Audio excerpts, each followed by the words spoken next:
Quand je pense à la mort, évidemment, bon, d'abord je pense à la mienne.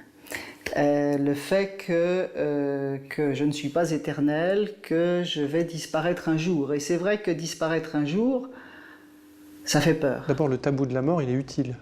Quand on utilise toujours l'expression tabou de la mort comme de quelque chose de négatif, non. Les tabous, s'ils existent, c'est qu'ils existent d'abord pour nous protéger.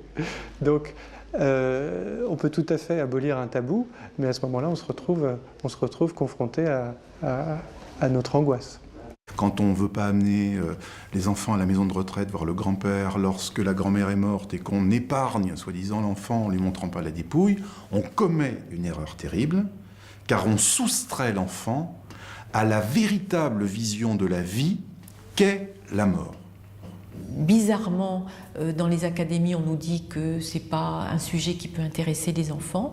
Or, nous savons que tous les enfants, sans exception, se posent des questions sur la mort, tout le temps, à tout âge. Toutes ces personnes qui côtoient la mort et la souffrance régulièrement, je ne m'imaginais pas que j'allais les rencontrer après la mort de mon père. J'avais soigneusement évité de parler de cette mort avec mon enfant. C'est trop magnifique, c'est trop beau.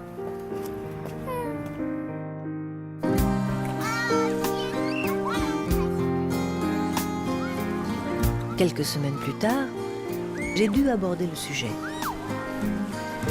Nous étions en vacances, en Italie.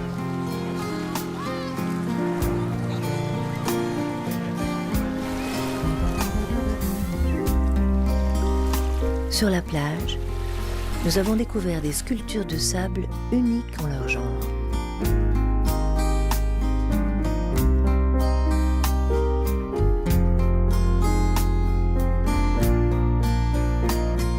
Toutes ces sculptures figuraient des scènes de la Divine Comédie de Dante. Elles ont suscité beaucoup de questions sur la mort de la part de ma fille. Il a bien fallu y répondre.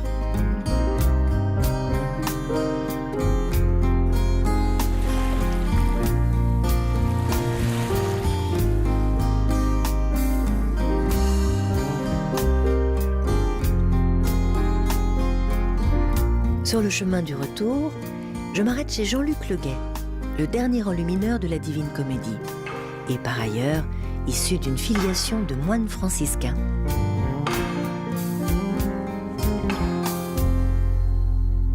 Alors c'est une histoire absolument formidable parce que c'est une histoire d'amour.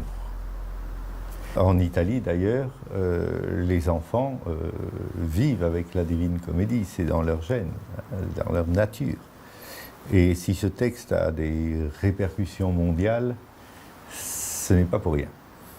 Tout le voyage de Dante va être un voyage dans le monde des morts et ce sera le seul vivant pour rejoindre sa bien-aimée.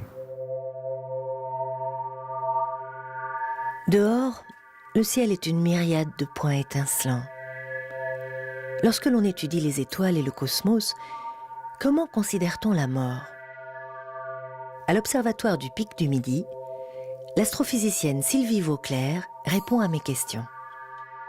Quand on travaille dans le domaine de l'astrophysique, on est toujours confronté à des échelles de temps, des échelles de distance qui sont immenses par rapport à l'échelle de temps d'une vie humaine ou par rapport aux distances dont on a l'habitude sur la Terre. Et on a besoin de se resituer par rapport à ce monde immense dans lequel on vit. Ça permet d'avoir ce recul par rapport à tous ces événements et toute cette évolution. Ça n'empêche pas la peur de la mort. Les copains de ma fille parlent très facilement de la mort. Mais j'ai l'impression qu'avant 7 ans, la mort leur semble réversible. On n'a plus des impôts à payer, on n'a plus le loyer à payer. Je sais pas, moi, on est tranquille, on peut passer ses journées à dormir. Il faut payer celui qui a fait le combo, alors ça coûte très cher quand même. Le thème de la mort et du deuil est rarement traité à l'école. Il existe pourtant des tentatives de sensibilisation. Hélène Juvigny fait de l'accompagnement aux mourants depuis 30 ans. Que le temps psychologique n'est pas le même temps que le temps chronologique pour l'enfant. Quand il est dans un état de choc, il peut reporter le moment du deuil. Ce qui fait dire souvent à des enseignants ou à des parents « Oh, ben, il vient d'avoir un deuil », ils s'en moquent. Voilà. L'un des lieux visités par cette femme est l'hôpital Paul Brousse, où je vais rencontrer le docteur Sylvain Pourchet. Mes grands-parents sont morts chez eux, dans leur lit. Tout le contraire d'ici. Mon père, lui, est mort à l'hôpital, comme la plupart de nos contemporains.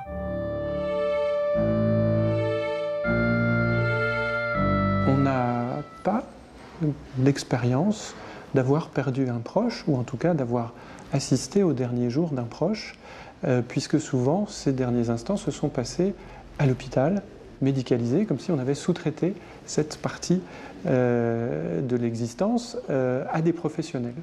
L'évolution du regard sur la mort, elle est très paradoxale. C'est-à-dire, à la fois, la mort est omniprésente dans les images, dans les actualités. Et il s'agit d'une mort violente ou d'une mort mise en scène dans les jeux vidéo.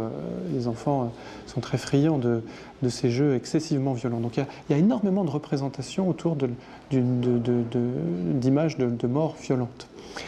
Et en revanche, il y a un déficit absolu de ce qu'est la mort concrètement. Non, mais moi je joue à un jeu vidéo et je meurs tout le temps. Parce que c'est un jeu de guerre et à chaque match, je meurs dans les 5-6 fois. Alors, puisqu'aujourd'hui on va parler de la mort... Je suis dans une classe de 4e. Ce professeur de sciences et vie de la Terre consacre un cours au thème de la mort. Et ça commence bien sûr par la mort virtuelle. Il faut savoir faire le pas entre le jeu virtuel et la réalité. Il faut savoir que c'est pas pareil. Les guerres, par exemple, Bagdad et tout, on est tellement habitués qu'on se dit « Ah tiens, il y a encore eu des morts aujourd'hui ». Donc ça nous touche plus beaucoup en fait. Mais en même temps, on les connaît pas ces gens-là, donc on n'est pas choqués. Et ils sont tellement loin que ça nous paraît normal. Il y a des tonnes de gens qui meurent tous les jours et des tonnes de gens qui naissent aussi. Ils veulent faire la guerre entre les deux pays différents. Parce qu'ils veulent voir c'est qui les plus forts. 1, 2, 3, 4, 5, 6, 7, 8, 9, 10, 11. Avant de naître, on était dans le ciel. Bien sûr, comme tous les enfants du monde entier, parce que là, sinon ça va pas. L'enfant, on a remarqué qu'il ne percevait vraiment l'irréversibilité de la mort que vers 7-8 ans, voire 9 ans. Avant d'avoir 10 ans, je savais c'était quoi la mort, que quand on était mort, on ne reviendrait plus et tout ça. Quand mon grand-père il est décédé, c'est là que j'ai compris que j'allais plus le revoir, que c'était fini. Ma fille a-t-elle donc une totale méconnaissance de la mort et du deuil? Je repense aux paroles du docteur Xavier Pomereau. Nous, on a énormément de jeunes ici qui font des espèces de décompensation dépressive, qui nous sont adressés pour ça, parce que leur grand-père vient de mourir, ils ne l'ont pas vu, et ils ne savent pas où il est. Et on leur a expliqué, oh, il est parti au ciel, il va revenir. Et on voit que des tas de gens vont raconter, broder des espèces d'histoires autour qui sont pires que la mort. Mon père, il voulait pas que j'aille à l'enterrement de mon grand-père que j'ai connu, parce qu'il a dit que ça sera trop triste, et en plus, c'est pas un endroit pour les enfants. Je sais pas trop, je crois que c'était un peu pour me protéger qu'il a fait ça. Si mon grand-père, il aurait été là, J'en suis sûre qu'il aurait été plus heureux que je sois venue à son enterrement que pas venu. Et je crois qu'il y a un gros souci dans notre société que de prétendre épargner tout un chacun, et les jeunes en particulier, de cette violence qui est tout à fait normale et qui provoque beaucoup de souffrance, mais auquel on doit être un jour ou l'autre confronté.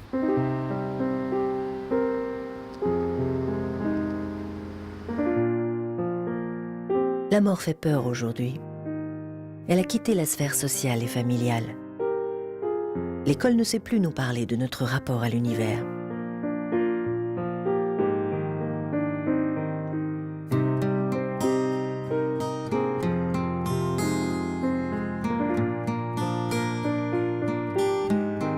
Nous avons oublié les mythes et les légendes d'autrefois qui permettaient d'évoquer nos peurs fondamentales et nous aidaient à les surmonter.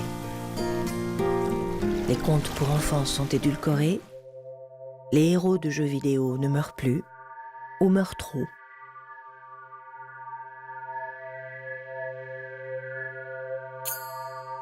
Les récits qui sont donnés maintenant ne sont plus étayés sur quelque chose de fondamental. Ce ne sont que des pures inventions. On peut, à partir des mythes, bâtir des histoires contemporaines. Mais encore faut-il avoir les clés pour pouvoir justement transformer ces mythes dans un temps présent ou dans des films où on part dans l'espace, à la conquête d'autres choses.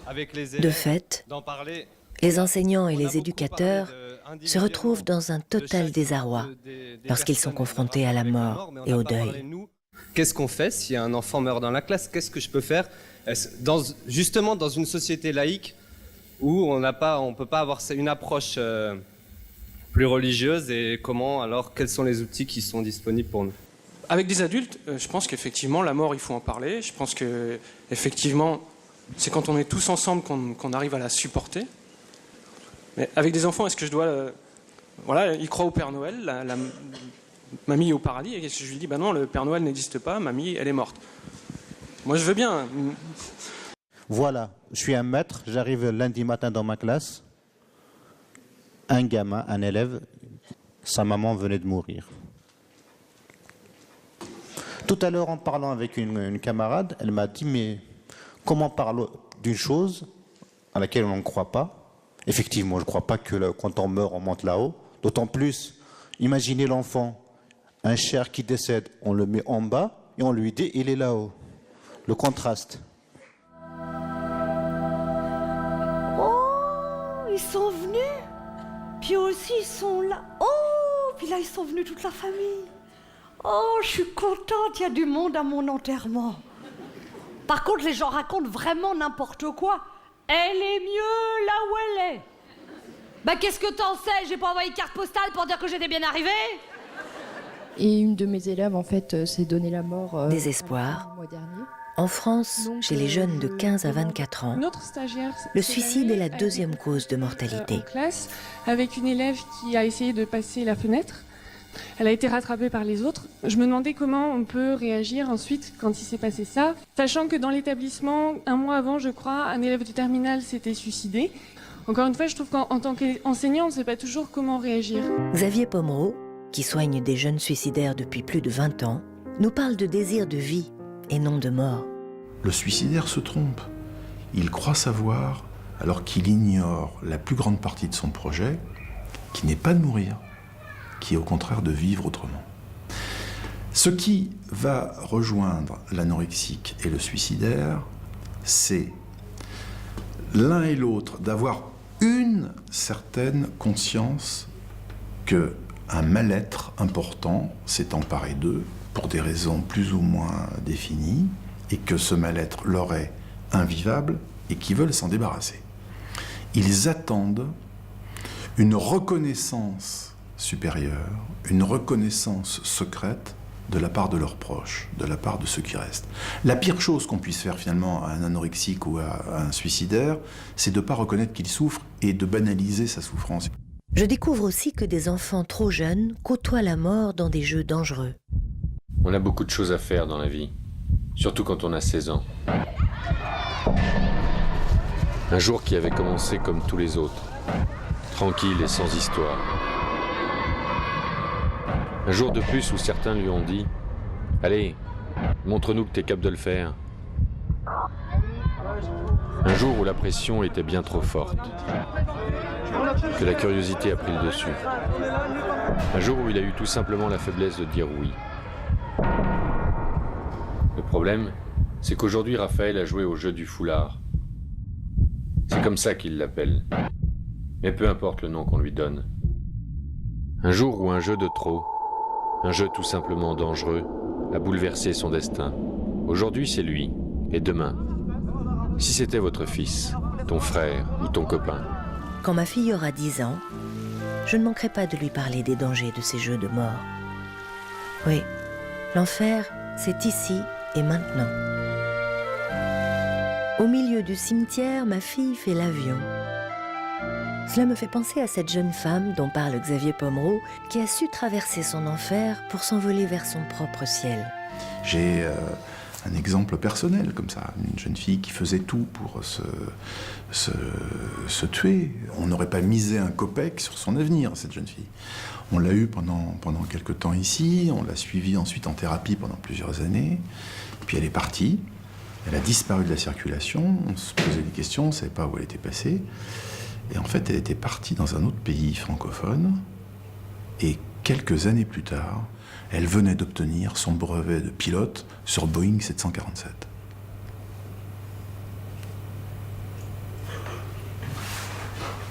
Et je l'ai à l'avion.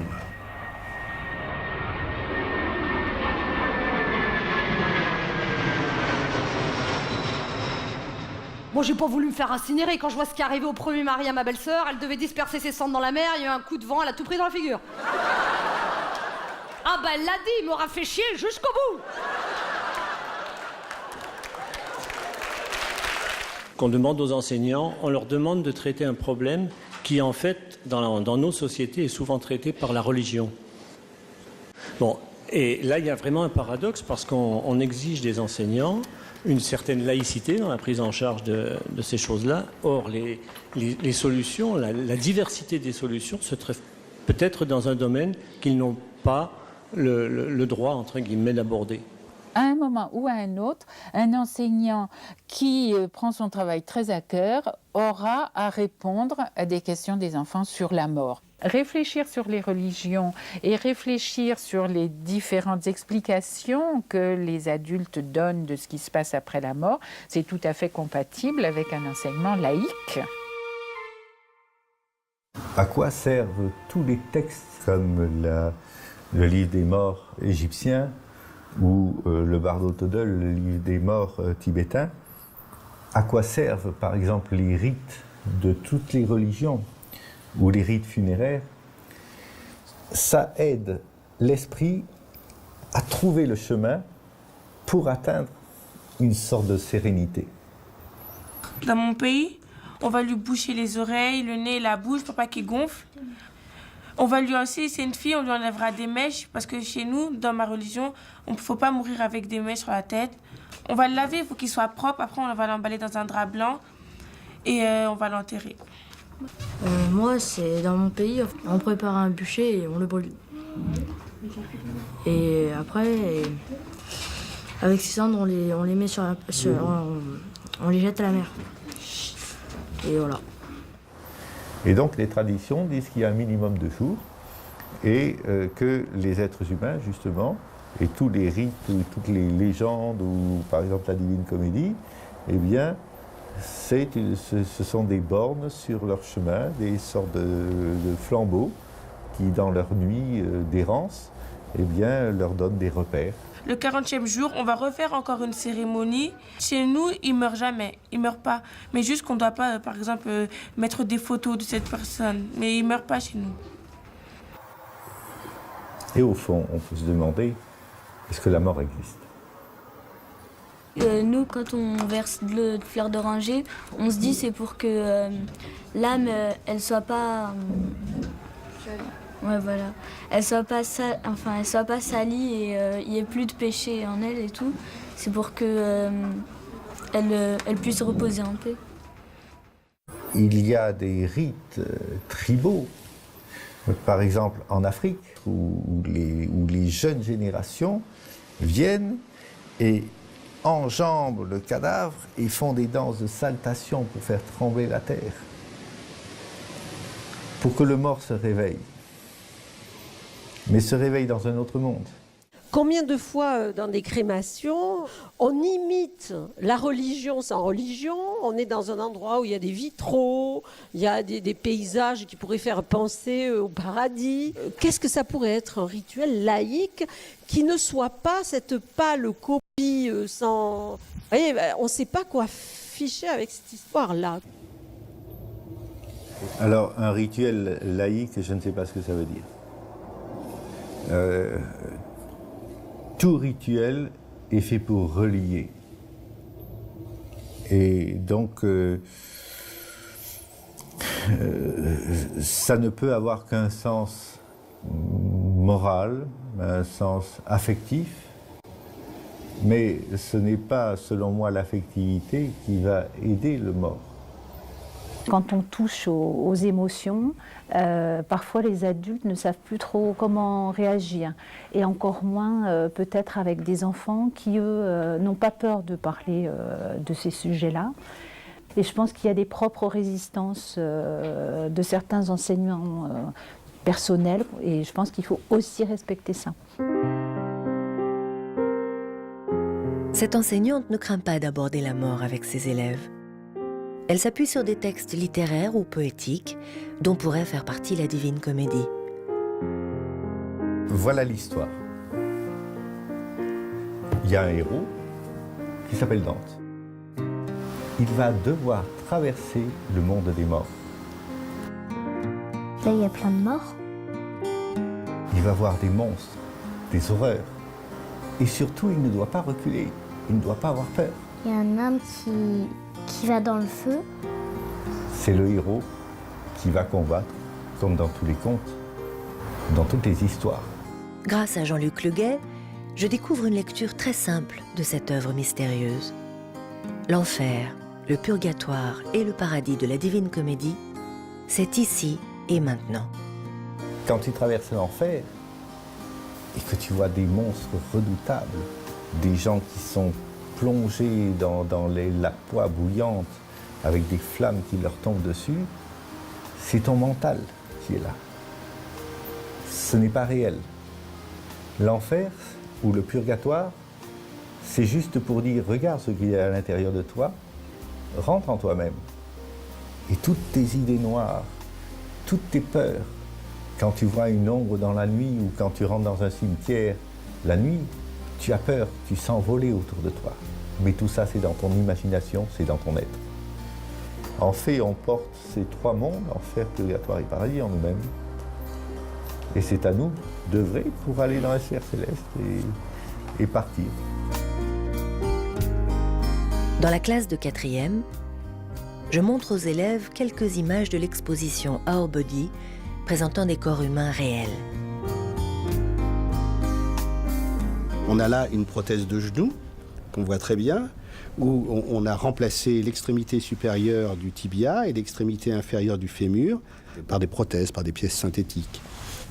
Une fracture de l'humérus, où là on a mis une plaque d'ostéosynthèse qui permet de fixer le bras en bonne position. Là vous avez un spécimen qui fait le pont entre l'esprit et le corps. Et donc il est en train de réfléchir à la manœuvre qu'il va faire sur son échiquier. On va maintenant se transporter sur le système de reproduction de la femme. On voit ici, de la même manière comme on l'avait tout à l'heure, la vessie, qui est ici. Et puis au-dessus, l'utérus, avec les deux trompes de Fallope et les ovaires, et qui va prendre la taille du fœtus quand le bébé va se développer. Donc ces individus, d'après vous, est-ce qu'ils ont dépassé le stade de la mort cérébrale et de la mort clinique? Pour moi, il est mort parce qu'il ne va plus rien apporter. Il y a juste les gens qui s'en souviennent de ce corps, de la personne que c'était, mais après, c'est juste un corps. Pour moi, ils ne sont pas morts vu que leurs tissus ne sont pas désagrégés. En fait, on leur a empêché que on a empêché que le tissu se désagrège. La dame, elle a vu une fracture de l'utérus, peut-être qu'elle aurait pas voulu que tout le monde le sache. Quand on dit que quelqu'un repose en paix, on se dit qu'il est sous la terre, on sait qu'il est là, on sait que son corps est là, on sait que quand on a envie de lui parler, parce que c'est une personne qui était chère, on va aller lui parler à sa tombe. Or que là, on se dit que si, par exemple, je vais aller voir le corps de quelqu'un qui m'est cher, il faudra que j'aille dans un musée et que voilà, enfin, c'est... Son père, s'il veut aller la voir, ça va toujours un peu lui faire mal, puisqu'il se dit dans sa tête qu'elle est morte, mais qu'il la voit encore devant lui. Il faut le temps pour que la mort s'accomplisse véritablement. Parce qu'il faut que s'accomplisse un voyage. Et ce voyage, eh bien, par exemple, dans la Divine Comédie, ou dans tous les rites, c'est de partir de la noirceur de la décomposition et du moment où l'esprit, qui n'est pas encore tout à fait éteint, n'arrive pas bien à réaliser qu'il n'a plus de chair, hein, il a encore des réflexes. Et donc il faut le temps que tout ça, bien,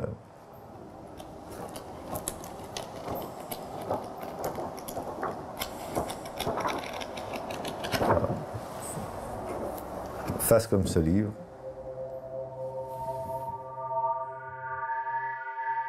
Mystère devant cette spiritualité qui m'échappe.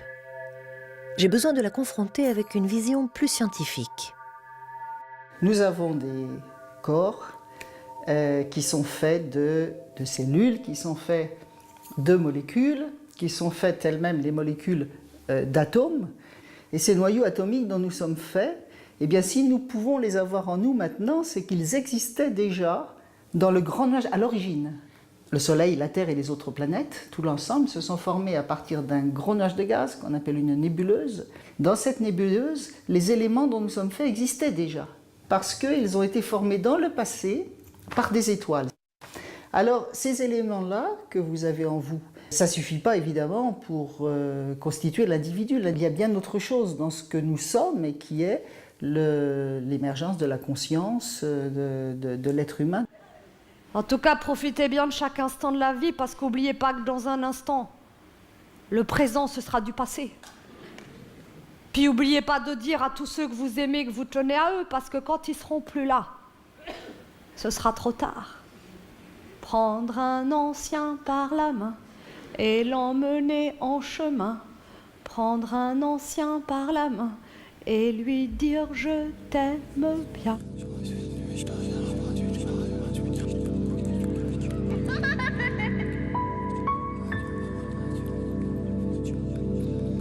Il y a en France 800 000 personnes de plus de 70 ans qui n'ont pas dans notre société la place qu'elles méritent.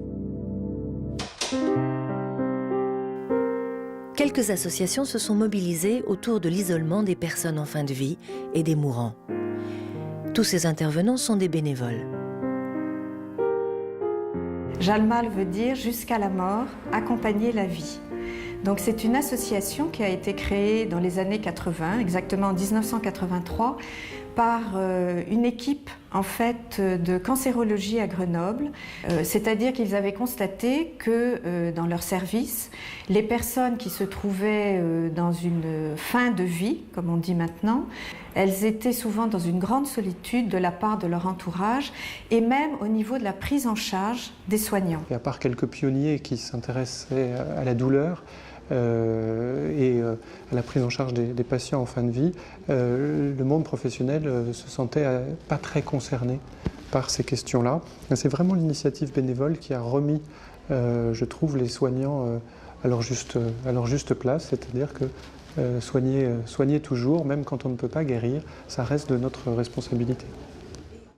Les valeurs de Jalmal, c'était vraiment manifester et dire que la personne est unique et qu'elle reste un vivant jusqu'à sa mort, que cette personne garde toute sa dignité, quel que soit son état physique et psychique, jusqu'à la fin elle est digne et que donc on doit l'aider à vivre le mieux possible ce qui lui reste à vivre. Que sont les soins palliatifs ?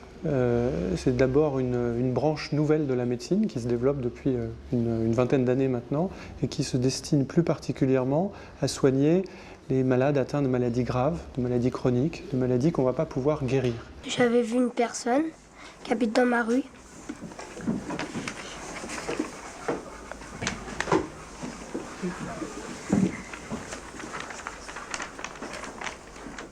On reçoit des émotions en permanence. Donc c'est important d'apprendre à les gérer, apprendre à écouter, savoir prendre de la distance par rapport aux événements. Parce que pour certains événements, si on connaît, on est très proche des familles, on va avoir tendance à se plaquer et à ne plus pouvoir justement gérer les émotions par rapport aux autres élèves, aux autres familles. Et ce n'est pas forcément favorable. Mais il s'agit que les émotions que nous vivons ne viennent pas occuper le terrain des émotions du patient et de la famille. En clair, si moi je suis triste et que le patient ne l'est pas, je ne vais pas l'aider si je lui apporte ma tristesse. Si moi je suis angoissé et que le patient ne l'est pas forcément, en tout cas pas ce jour-là, et que je rentre dans la chambre angoissée, alors je ne l'ai pas aidé. Et nous, notre métier, c'est d'être là pour soulager la souffrance des patients et de leur famille. Et la nôtre, on doit la gérer autrement et ailleurs. C'est malheureux qu'il faut que dans la vie, il nous arrive quelque chose de grave comme un accident, une maladie, pour se rendre compte à quel point la vie est si fragile.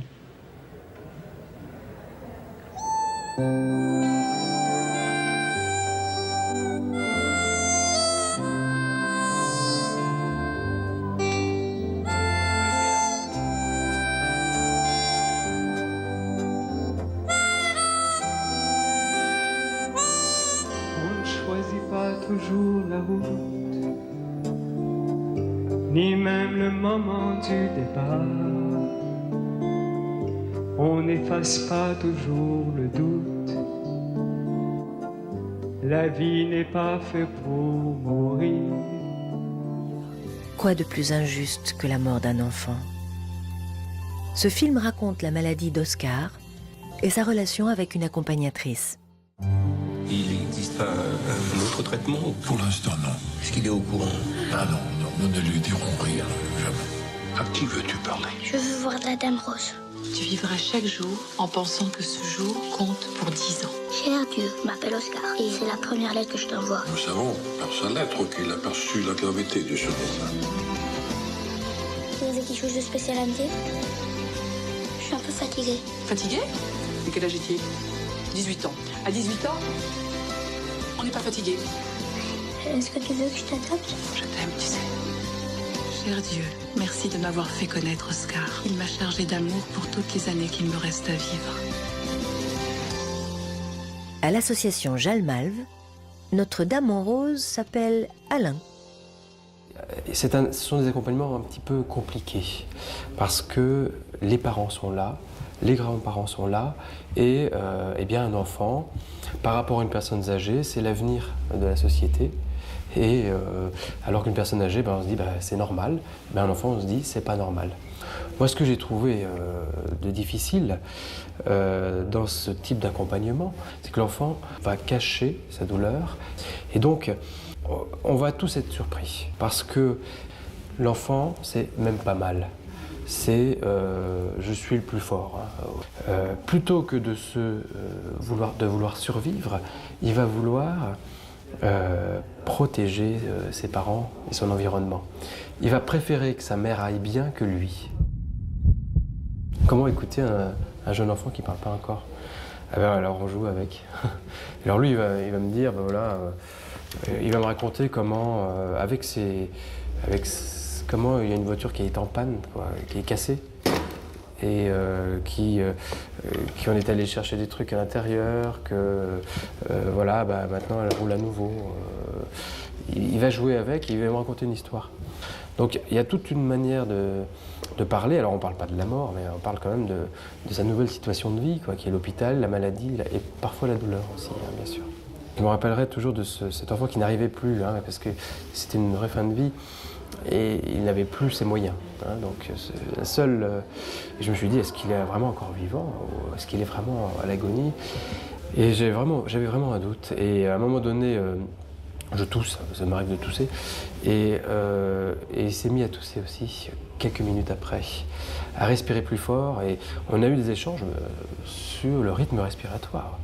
Et d'ailleurs, sa mère, qui avant me parlait de lui à la troisième personne, il a eu ça, il s'est passé ça. À ce moment-là, à partir du moment où il s'est mis à tousser, ça l'a réveillée et elle s'est adressée à son enfant directement. Alors le pire, c'est dans certains cas de figure, on rentre dans une chambre, il peut y avoir le plus beau soleil du monde à l'extérieur, il fait froid alors qu'on est en plein juin.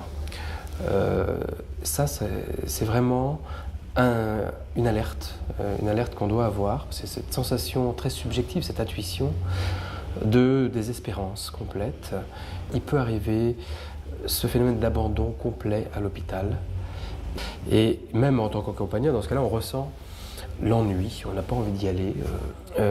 Là, au contraire, il faut être présent et vraiment aller chercher l'enfant là où il est, derrière tous ces murs qu'il a construits pour éviter de souffrir. Hein, parce que quand on est tout seul à l'hôpital, on meurt avant de mourir.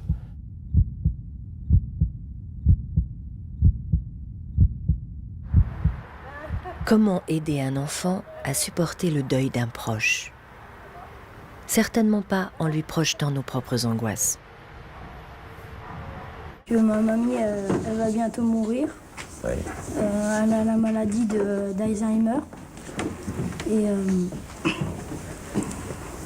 mon père, quand il est allé la voir hier, il a pleuré. Hélène Juvigny, qui soutient des enfants en deuil, a observé un processus très différent de celui de l'adulte. D'abord un sentiment d'abandon, puis de la culpabilité, et ensuite seulement de la tristesse. L'enfant y croit pur et dur qu'il a été abandonné. Et c'est particulièrement vrai quand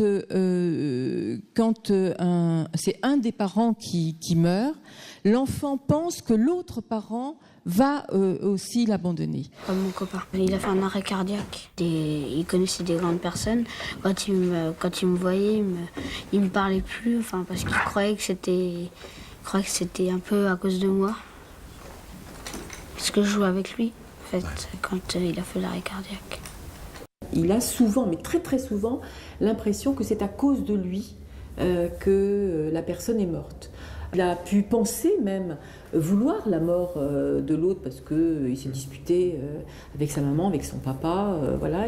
Et puis si la mort survient, c'est une énorme culpabilité parce qu'il pense aussi qu'il a du pouvoir là-dessus. Tout ça va entraîner souvent de la tristesse. Cette tristesse, il ne peut pas mettre de mots dessus, il ne sait même pas qu'il est triste.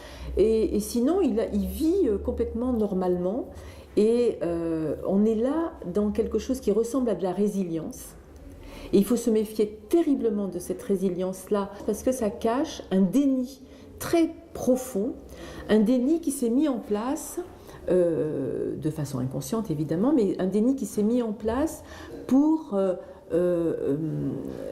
faire une sorte de cuirasse à la douleur et à la dépression que l'enfant vit. Moi, je pense que j'ai jamais réellement pris conscience de ce que c'était la mort parce que j'ai jamais perdu quelqu'un de proche. Et c'est pas près d'arriver à mon avis. Donc je sais pas quand ça m'arrivera de prendre conscience de ce que c'est. En fait, c'est ça, tu ne veux pas y penser. Si on a envie de parler de la mort, on va voir nos parents, après on dit j'ai envie de parler de la mort. Mais ils vont me dire quoi? Ils vont me dire tu sais, la mort, c'est après on n'est plus là. Je le sais déjà. Donc si on ne le sollicite pas, si l'adulte en face ne le sollicite pas, l'enfant peut ne pas du tout exprimer cette souffrance, cette tristesse, cette dépression qu'il est en train de vivre, et ça devient une blessure qui est prête à se réveiller à un moment complètement inattendu. En tout cas, c'est un enfant qui va rester fragile. Comment alors aller chercher cette tristesse non exprimée? Hélène donne l'exemple de ce petit garçon de 6 ans qui n'avait pas pu faire le deuil de son papa. La maman lui avait dit que son papa était mort, mais elle l'avait écarté de l'enterrement, enfin de tous les rituels. Donc la maman trouvait qu'il allait plutôt bien, sauf qu'à l'école, ils avaient remarqué qu'il était plutôt agité, contrairement à ce qui se passait d'habitude. Donc l'assistante sociale avait conseillé à la maman de venir nous voir. Nous lui avons demandé de dessiner, d'être à côté de nous, d'écouter ce qui se disait et de dessiner. Eh bien, il a dessiné, il a fait ce dessin-là. Et puis il reprend la feuille et il rajoute « Es-tu vraiment mort ?» Voilà. Donc on a demandé à la maman de faire des photos du cimetière et de la tombe du papa. C'est ce qu'elle a fait. Et Christian, la deuxième fois qu'il est venu, a dessiné juste la voiture de mon père. À la fin de la séance, il a fait ces 2 dessins et enfin il a fait le cercueil. Le jour où elle est décédée, je l'avais eu il n'y a pas longtemps, peut-être 2-3 jours avant, et elle allait super bien et tout ça, et elle est morte brutalement elle aussi. Donc c'est pour ça que j'arrive pas à faire son deuil. En fait, on n'est jamais prêt à ce que quelqu'un meure. Il y en a même qui se disent que c'est pas normal de mourir, alors... Toutes ces questions, elles ne sont pas dans les jeux vidéo, elles ne sont pas dans les actualités, et on a l'impression qu'il n'y a nulle part où en parler ensemble, on n'en parle pas en famille ou peu, et c'est ça où ça se passe quand on a un proche à l'hôpital, qu'il y aurait un espace pour en parler. De nombreuses occasions existent pourtant pour aborder le sujet de la mort. La décomposition d'une plante, la perte d'un animal de compagnie.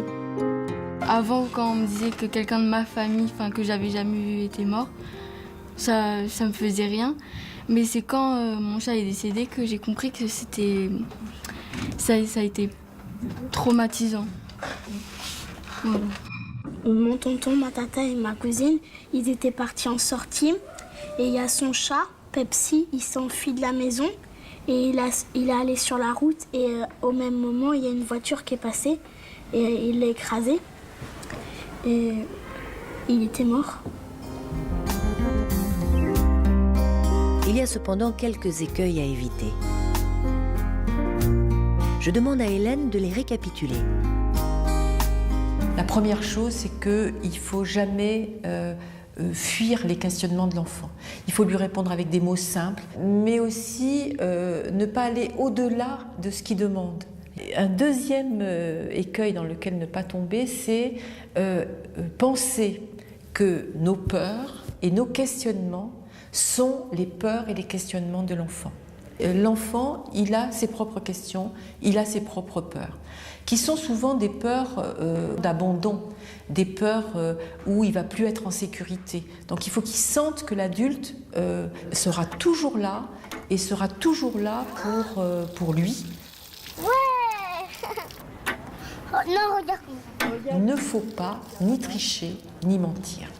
Et puis, autre chose, c'est qu'il faut éviter, c'est ne rien dire du tout quand il y a autour de soi quelqu'un qui est malade ou un proche qui est malade, ou faire comme si de rien n'était. Ou alors, à l'inverse, parler trop. Il y a des adultes qui vont parler, occuper l'espace, et du coup, l'enfant, il n'y a plus de place pour sa parole. Finalement, il me semble que le plus important pour l'enfant, c'est de replacer la mort dans un processus de vie. À Jalmave, on a imaginé une exposition qui s'appelle Le sens de la vie et qui est composée de 4 ateliers, des ateliers qui sont naître, grandir, vieillir et mourir.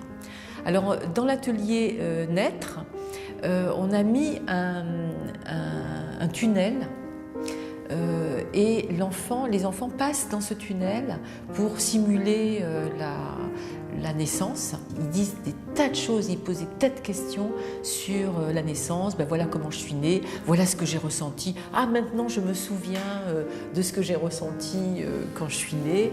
Dans l'atelier grandir, on a mis un trampoline et symboliquement, ça représente grandir. On va sauter, on va grandir, on va s'élever. Mais aussi, il y a des moments où on chute, il y a des moments où on retombe comme ça. Mais ça nous permet de mieux sauter. C'est-à-dire, toutes les expériences de vie vont nous permettre de grandir. On a fait aussi un jeu de marelle dans Grandir, parce que dans le jeu de la marelle, on va de la terre au ciel, mais il faut aussi garder un équilibre. C'est-à-dire qu'on est sur un pied, de temps en temps on pose les deux pieds, et puis il faut trouver un équilibre, et c'est ça Grandir. Dans l'atelier Vieillir, alors là les enfants se déguisent. Ils se mettent des vieux vêtements, ils prennent une canne. Il y a même une petite fille un jour qui s'est déguisée en vieille dame et puis qui s'est adressée à un petit garçon et puis qui lui a dit « Bon, maintenant, je suis ta veuve ». Cette exposition se termine par l'atelier Mourir, dans lequel est placé un cercueil ouvert. Alors, inutile de vous dire que là, ils se précipitent dans le cercueil et ils font le mort. Alors là, ils peuvent parler de la mort. Ben, la mort, c'est je respire plus, je ferme les yeux, je ne vois rien, mais je ne peux plus rien sentir, je suis froid, tu peux me toucher, je suis froid, je ne réagirai pas, tout ça. Et puis, quand même, comme la mort est réversible, ah oui, mais maintenant ça suffit, on se réveille. Et puis on leur demande s'ils veulent écrire un épitaphe pour quelqu'un qui est mort, qui était un de leurs proches et qu'ils aimaient bien. On avait un petit garçon qui avait écrit « Mamie, tu es morte, j'espère que tu es au paradis et que tu penses à nous. Et puis PS, quand tu prends ta voiture, n'oublie pas de mettre la ceinture. » Voilà. Quand on n'est pas dans un état de crise, l'enfant n'est pas emprisonné dans des émotions et du coup il va pouvoir exprimer tout ce qu'il a envie de dire. Donc après je regarde mes photos que j'ai et puis après tous mes souvenirs ils reviennent, donc voilà. Et j'avais comme une boule de feu à l'intérieur de moi. Mais je sais pas comment expliquer. On a remarqué que les enfants, dans tout ce circuit de vie, sont toujours dans la vie, y compris quand ils parlent de la mort. Donc pour eux, la mort est bien intégrée à la vie. Et moi, je me souviens d'un petit enfant, et ça arrive très souvent, qui parlait de la mort, finalement en parlant de la naissance. C'est-à-dire qui disait « Mais avant de naître, est-ce qu'on est mort ?»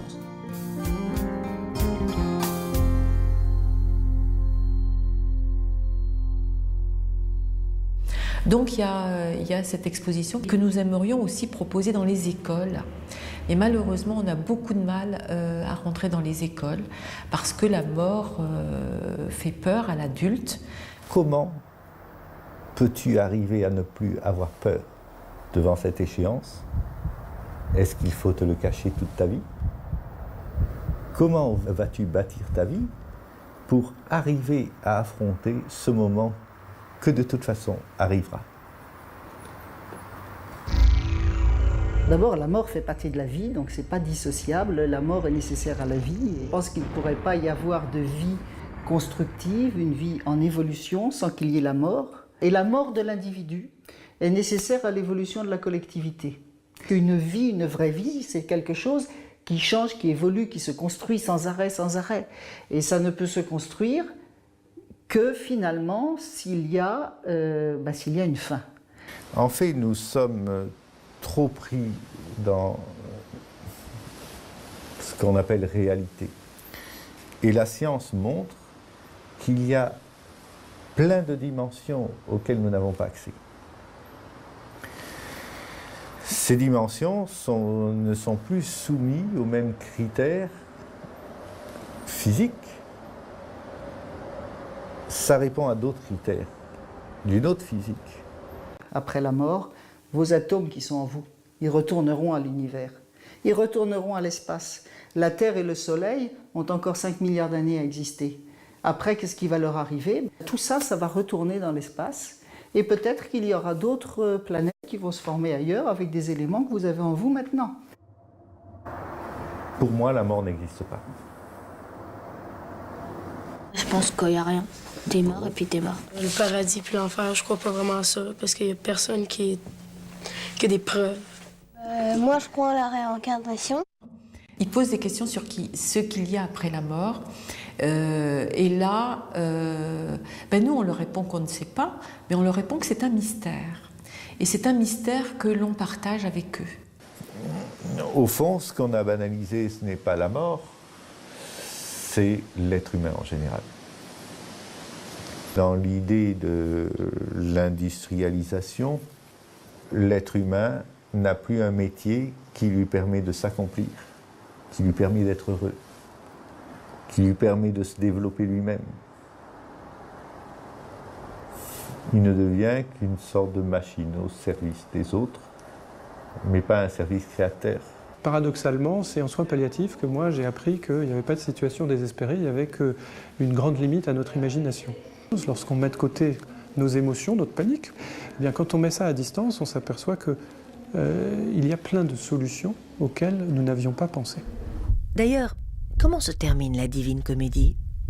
On parle toujours de l'enfer et du purgatoire, mais le paradis, c'est quoi?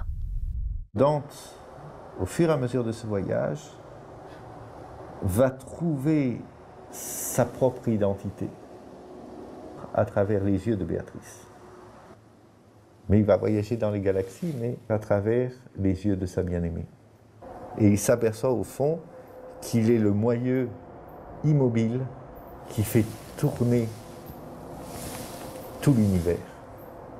La matière que nous sommes constitués, elle a d'autres évolutions, peut-être d'autres participations à d'autres vies ailleurs, on n'en sait rien, qui sait.